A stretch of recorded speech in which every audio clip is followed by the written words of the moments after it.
توبہ کرتا ہوں تمام گناہوں سے، چھوٹے بڑے جتنے گناہ میں نے کیے ہیں سب سے توبہ کرتا ہوں۔ آئندہ کے لیے وہ کام کروں گا جس سے اللہ رسول راضی ہوں، اور وہ کام نہیں کروں گا جس سے اللہ رسول ناراض ہوں۔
بیعت سلسلہ قادریہ میں ہو گئی۔ یہ سلسلہ سید عبد القادر جیلانی رحمۃ اللہ علیہ سے اس کا براہ راست کنیکشن حضور کریم صلی اللہ علیہ وآلہ وسلم کے ساتھ ہے، اور اس کو آگے جاری کیا شیخ عبد القادر جیلانی رحمۃ اللہ علیہ نے۔ تو یہ سلسلہ جو ہے اولیاء اللہ کا ایک تسلسل ہے، پوری لڑی ہے اولیاء اللہ کی غوث۔ وہاں سے شیخ عبد القادر جیلانی رحمۃ اللہ علیہ سے چلتے چلتے سلسلہ جو ہے یہ پھر آگے خواجہ عبد الرحمن شوری رحمۃ اللہ علیہ تک پہنچتا ہے، اور وہاں سے سید احمد شاہ رحمۃ اللہ علیہ جو آپ کے مرشد ہیں، طیب شاہ رحمۃ اللہ علیہ، طاہر شاہ صاحب نے، اور ان کے حکم پہ اب اس کو مزید سلسلے کو آگے بڑھایا جا رہا ہے، کیونکہ سلسلہ کی ایک ضرورت ہے۔ سلسلہ جو ہے یہ ہمیں ایک پلیٹ فارم دیتا ہے کہ ہمارا زندگی میں ہمارا اللہ تعالیٰ سے تھوڑا رابطہ کمزور ہو جاتا ہے۔ رابطہ کیسے کمزور ہوتا ہے کہ ہم سے غلطیاں ہونا شروع ہو جاتی ہیں، ہم گناہ ہم سے سرزد ہوتے ہیں، اور پھر چلتے چلتے گناہ جو ہے وہ پورا ایک وزن بن جاتا ہے گناہوں کا، اور ہم اس وزن کو اٹھائے پھر رہے ہوتے ہیں۔ سلسلہ ہمیں بٹھا دیتا ہے، جوڑ دیتا ہے، اور پھر سلسلے کے ذریعے سے اپنے مرشد کے ہاتھ پہ ہاتھ رکھ کے یا اس وجہ سے اپنے آپ کو وابستہ کر کے آپ اللہ سے توبہ کرتے ہیں، اللہ سے توبہ کرتے ہیں۔ تو آپ نے توبہ کی، آپ نے توبہ میں کہا کہ یا اللہ میں توبہ کرتا ہوں تمام گناہوں سے، چھوٹے بڑے جتنے گناہ کیے ہیں سب سے توبہ کرتا ہوں، یہی کہا نا آپ نے جی؟ تو یہ آپ نے توبہ کر لی گناہوں سے، اور اللہ تعالیٰ جب مومن مسلمان اس کا بندہ جو اسلام کے دائرے کے اندر داخل ہے، جو دائرہ اسلام میں ہے، یعنی مسلمان حضور کریم صلی اللہ علیہ وسلم کا امتی، تو جب آپ کا امتی جو ہے وہ اپنی گناہوں پہ نادم ہو کر توبہ کرتا ہے، اپنے اپنے گناہوں سے توبہ کرتا ہے تو اللہ تعالیٰ غفور الرحیم ذات ہے، مہربان ہے، اپنے بندوں سے پیار کرتا ہے۔ تو وہ جب دیکھتا ہے کہ اس کا بندہ دنیا کی گناہوں کی اور معاملات میں اس کو بھول چکا تھا، اس نے پھر اللہ کی طرف توجہ کی، اللہ کی طرف اپنے آپ کو بڑھایا اور اپنے گناہوں پہ نادم ہوا، گناہوں کی معافی مانگی، تو اللہ تعالی ہمارے گناہوں کو اپنے گناہ گار بندوں کو بخش دیتا ہے اور قیامت تک بخشش کا دروازہ کھلا رہے گا۔ لیکن ہمارے لیے یہ بخشش کا دروازہ جو ہے، جب تک ہماری موت کا فرشتہ ہمیں نظر نہ آئے اس وقت تک یہ دروازہ ہمارے لیے کھلا ہے کہ ہم اللہ سے معافی مانگ لیں، اپنے گناہوں سے بس توبہ کر لیں۔ تو یہ حضرات کی سید احمد شاہ رحمۃ اللہ علیہ، طیب شاہ رحمۃ اللہ علیہ، انہوں نے یہی کیا اور طاہر شاہ صاحب نے ان کے نقش قدم پہ چلا۔ آج بھی ہماری کوشش ہے کہ ہم سب ان کے نقش قدم پہ چلیں، ٹھیک ہے؟ اور آج جو ہم نے اللہ تعالیٰ سے توبہ کی ہے تو اس توبے کی لاج بھی ہم نے رکھنی ہے۔ توبہ اللہ قبول کرے گا، لیکن اس میں ایک شرط ضرور ہے کہ اللہ تعالیٰ اپنے حقوق معاف کر دیتا ہے۔ حقوق اللہ معافی مانگے اللہ معاف کر دیتا ہے، لیکن حقوق العباد، بندوں کے حقوق جو ہیں وہ اللہ تعالیٰ معاف نہیں کرتا۔ تو آپ سے اگر بندوں کے حقوق، آپ سے حقوق العباد میں اگر آپ سے کہیں زیادتی ہوئی ہے، کہیں آپ نے کسی کا حق مارا ہے، کہیں پیسے لین دین میں، کہیں دیگر زندگی کے معاملات ہیں ان کے اندر، باڑی ہے، زمین ہے، دنیا کے دھندے ہیں، معاملات ہیں، اگر کسی کا حق آپ سے اس کا حق جو ہے آپ نے اس سے غصب کیا ہے، اس کا حق مارا ہے، تو پھر آپ اس سے معافی مانگیں، یا اس کا حق اسے واپس کریں یا اس سے معافی مانگ لیں اگر آپ نے کسی کا حق لیا ہے، کیونکہ جب تک آپ کسی کا حق پورا نہیں کریں گے آپ کی توبہ قبول نہیں ہوگی۔ تو اس لیے انسان کو پتہ ہوتا ہے کہ میں فلاں جگہ میں نے فلاں بندے کے ساتھ مجھ سے زیادتی ہوئی ہے، فلاں بندے کا تھوڑا میں نے حق مارا ہے، تو مہربانی کر کے اس کو حق کو ادا کریں یا ان سے معافی مانگیں۔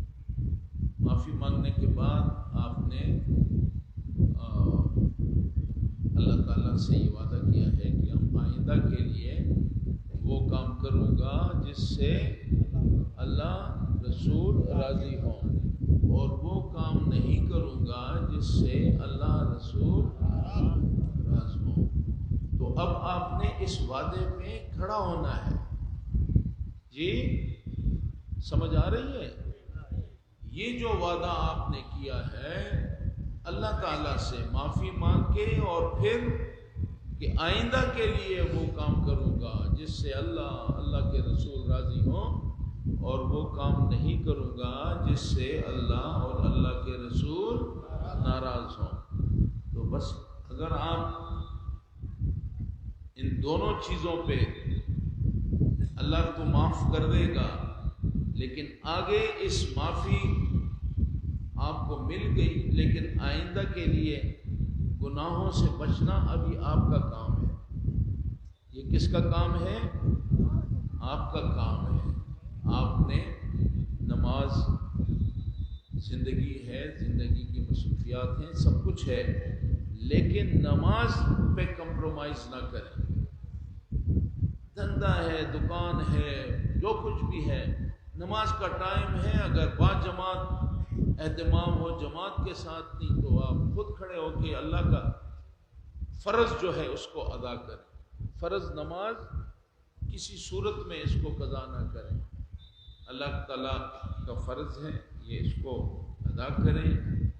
اس کے بعد اللہ تعالیٰ نے حضرات نے آپ کو سلسلے میں آپ داخل ہوئے ہیں تو آپ کو اسباق دیے ہیں کہ فجر کی نماز پڑھنے کے بعد آپ کو وظیفہ ہے آپ کا کہ آپ درود شریف پڑھیں گے، اللہم صلی علی سیدنا محمد وعلی آل سیدنا محمد وبارک وسلم۔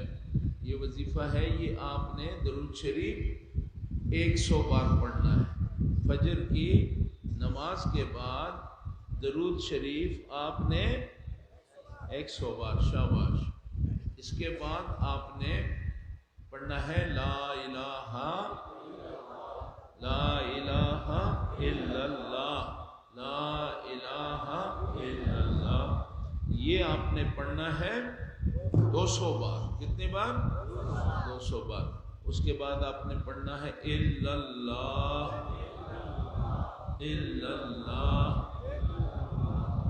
الا اللہ۔ یہ بھی آپ نے کتنی دفعہ پڑھنا ہے؟ 200 بار۔ اور پھر آپ نے پڑھنا ہے اللہ اللہ اللہ۔ یہ بھی آپ نے 200 بار پڑھنا ہے۔ تو یہ فجر کی نماز کے بعد درود شریف 100 بار، لا الہ الا اللہ 200 بار، الا اللہ 200 بار، اللہ 200 بار۔ جی یہ آپ کی فجر کی نماز کے بعد آپ کا وظیفہ پورا ہو گیا، ٹھیک ہے۔ اس کے بعد مغرب کی نماز کے بعد آپ نے فرض اور سنت نماز ادا کرنے کے بعد آپ نے صلاۃ اوابین پڑھنی ہے، 6 رکعت نماز صلاۃ، آپ بولے سب صلاۃ اوابین۔ یہ 2 رکعت کی نیت کرنی ہے۔ الحمد شریف 1 بار، درود شریف قل هو اللہ احد 3 بار، الحمد شریف 1 بار پڑھنی ہے، قل هو اللہ احد 3 بار ہر رکعت میں، 1 دفعہ الحمد، 3 بار قل هو اللہ احد پڑھ کے 2 رکعت نیت کر کے 6 رکعت آپ نے صلاۃ اوابین پوری کرنی ہے، ٹھیک ہے۔ سمجھ آ گئی؟ اس کے بعد آپ نے وہی وظیفہ جو فجر کی نماز کے بعد آپ کو ملا تھا، درود شریف 100 بار، لا الہ الا اللہ 200 بار، الا اللہ 200 بار، اللہ 200 بار۔ یہ پھر آپ نے صلاۃ اوابین پڑھنے کے بعد آپ نے یہ وظیفہ پڑھنا ہے۔ اگر آپ کے پاس وقت کی کمی ہے تو آپ عشاء کی نماز پڑھنے کے بعد یہ جو وظیفہ ہے اس کو عشاء کی نماز کے بعد بھی پڑھ سکتے ہیں، آپ پورا کر سکتے ہیں۔ تو یہ حضرات کی طرف سے آپ کا کورس ہے، آپ کو آپ کی روحانی تربیت، روحانی طور پہ آپ کو مضبوط بنانا۔ یہ سلسلہ کے جو ہمارے حضرات ہیں، مشائخ ہیں، شیخ عبد القادر جیلانی رحمۃ اللہ علیہ اور ان کے بعد تمام مشائخ نے اس پہ عمل کیا ہے۔ تمام مشائخ نے، اولیاء اللہ نے، غوث جتنے غوث کتب آئے ہیں سب نے اس پہ عمل کیا ہے۔ یہ وظیفہ جو ہے روحانی طاقت بڑھانے کے لیے اس وظیفہ کو سب نے اپنایا۔ روحانی طاقت جو ہے، آپ کا جسم جو ہے 2 چیزوں پر مشتمل ہے۔ آپ کی پرسنالٹی جو ہے وہ 2 چیزوں پہ ہے، ایک آپ کا جسم ہے اور ایک آپ کا روح ہے۔ جسم کو تکڑا بنانے کے لیے، مضبوط بنانے کے لیے خوراک کی ضرورت ہے، ٹھیک ہے۔ پانی ہے، روٹی ہے، بھات ہے، فروٹ ہے، اللہ کی نعمتیں ہیں بے شمار، یہ ہم کھاتے ہیں تو ہمارا جسم مضبوط ہوتا ہے۔ لیکن یہ جیسے گاڑی کے 2 پہیے ہوتے ہیں، وہ دونوں پہیوں کا برابر رکھنا پڑتا ہے۔ اگر ایک طرف کا پہیہ جو ہے وہ کمزور ہوگا، دوسرا اوپر ہوگا تو یہ گاڑی نہیں چل سکتی، ایسا ہے۔ اسی طرح ہماری جو گاڑی ہے، یہ جو آپ کے سامنے ایک جسم کھڑا ہے انسان، اس کی دو گاڑیاں ہیں، ایک تو اس کا جسم ہے، دوسرا جو ہے اس کی روح ہے۔ یہ دونوں برابر ہوں گے تو انسان جو ہے یہ مضبوط ہوگا، اس کی توانائی ہوگی۔ روح کمزور ہوئی تو انسان جو ہے وہ اس کو یہ کمزور ہوگا، اس ایمان کے طور پہ کمزور ہوگا، روحانی طور پہ کمزور ہوگا، اور یہ جسم جو ہے یہ توانا نہیں ہو سکتا۔ قیامت کے دن بھی ہمیں ایک مضبوط جسم کے ساتھ، مضبوط روح کے ساتھ، یعنی روحانی طور پہ ہم مضبوط ہوں گے تو یہ جسم جو ہے اس کا دار و مدار روح پہ ہے۔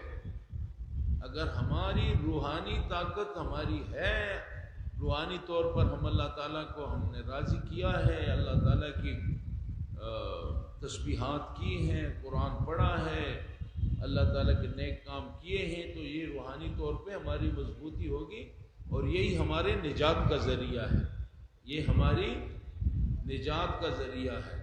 تو اس لیے اپنے روح کو ہم نے طاقتور بنانا ہے تاکہ یہ بیلنس ہمارا صحیح ہو، اور یہ جو جسم کا سفر ہے قیامت تک، اس سفر میں کہیں یہ جسم اکیلا نہ رہ جائے، کہ روح کمزور ہو، جسم جو ہے وہ توانا ہو، تو یہ آدھے راستے میں رک جائے گا، یہ گاڑی رک جائے گی، آگے نہیں چل سکے گی۔ تو ہماری تو منزل جو ہے وہ حضور کریم صلی اللہ علیہ وسلم کے دامن تک اپنے آپ کو پہنچانا ہے، اور آپ کی شفاعت کے ذریعے ہم نے اللہ تعالیٰ تک ہماری رسائی ہے۔ یہ نماز، یہ سب کچھ جو کچھ ہمیں دیا ہے یہ حضور کریم صلی اللہ علیہ وسلم کے ذریعے سے ملا ہے۔ تو ہمیں وہ کام کرنے ہیں کہ جس سے اللہ بھی راضی ہو اور اللہ کے رسول بھی راضی ہوں۔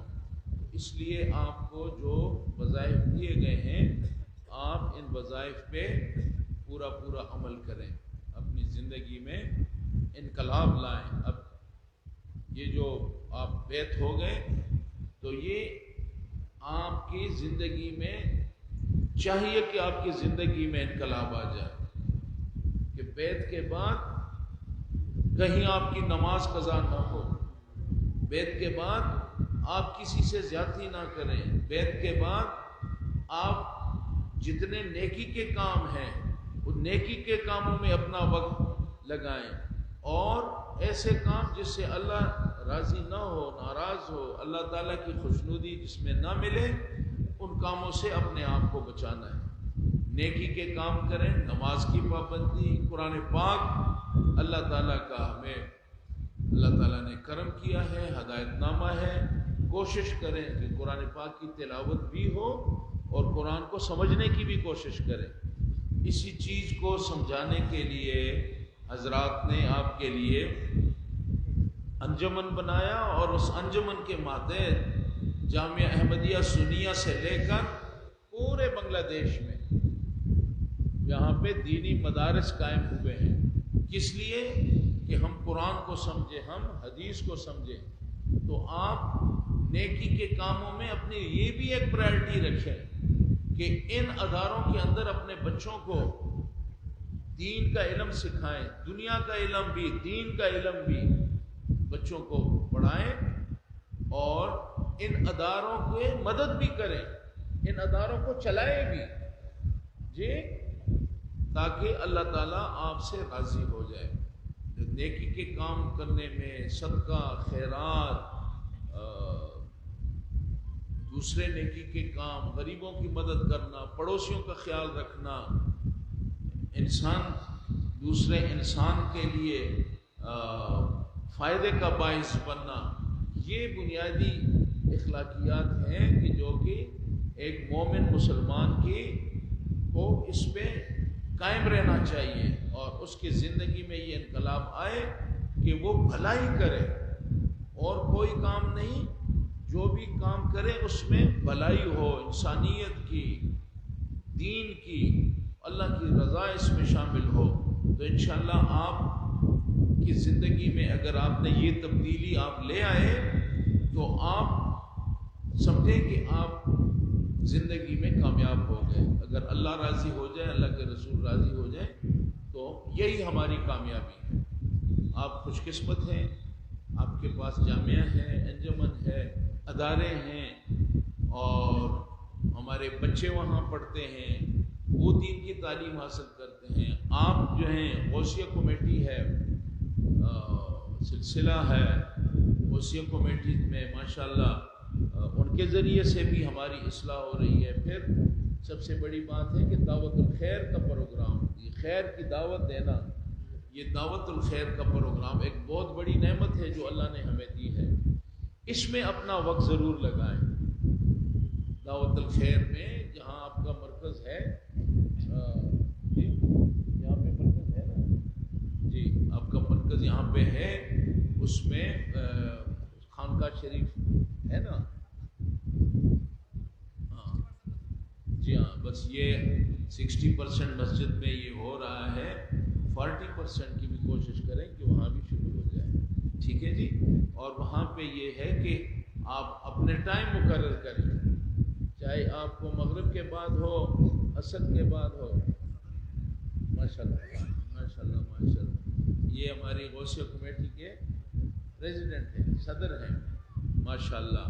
تو یہ غوثیہ، یہ جو دعوت الخیر ہے، یہ بہت بڑی اللہ کی نعمت ہے کہ ہم دعوت الخیر کے ذریعے سے نیکی کو پھیلائیں، لوگوں کو دین کا سبق سکھائیں۔ دیکھیں دعوت الخیر نے ہمیں سکھایا،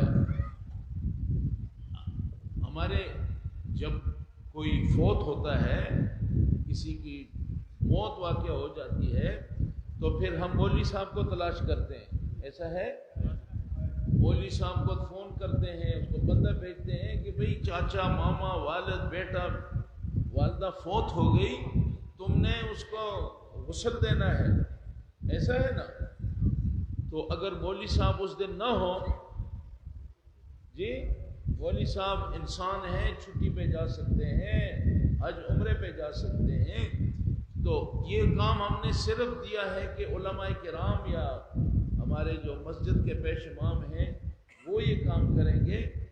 تو دعوت الخیر نے ہمیں سکھا دیا، ہمیں سکھا دیا کہ کیسے اگر کسی بھائی کی موت ہوتی ہے، واقع ہوتی ہے، تو اسلامی طریقے کے مطابق کس طرح ہم نے اس کو غسل دینا ہے، کس طرح ہم نے اس کا جنازہ پڑھانا ہے، کس طرح ہم نے اس کو قبر میں اتارنا ہے، کس طرح ہم نے اس کے اوپر مٹی ڈالنی ہے، کس طرح ہم نے اس پہ تلقین کرنی ہے، جی تلقین کس طرح پڑھنی ہے، یہ ساری باتیں جو ہیں یہ ہمیں دعوت الخیر نے سکھائی۔ تو اس کا فائدہ کیا ہوا؟ اس کا کچھ فائدہ ہوا؟ کیا فائدہ ہوا؟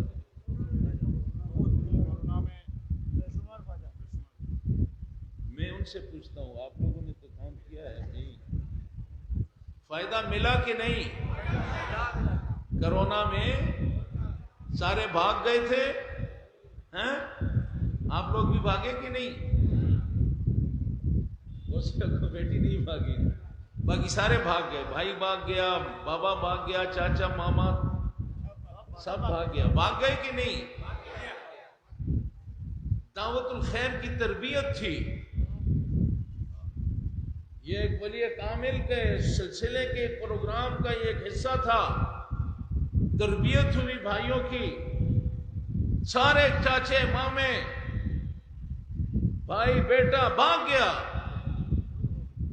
باجی کا بچہ کھڑا ہو گیا، اس مشکل میں اس نے ہاتھ بڑھا دیا ان لوگوں کی جو شہید ہو گئے، کرونا میں وفات ہو گئے، اپنا بھائی نہیں آیا، باپ نہیں آیا، بیٹا نہیں آیا، دعوت الخیر غوثیہ کمیٹی کے بھائی جو ہیں انہوں نے جا کے اس کو کفنایا بھی، دفنایا بھی، جنازہ بھی پڑھا، تلقین بھی کی، اس کے لیے دعا بھی کی،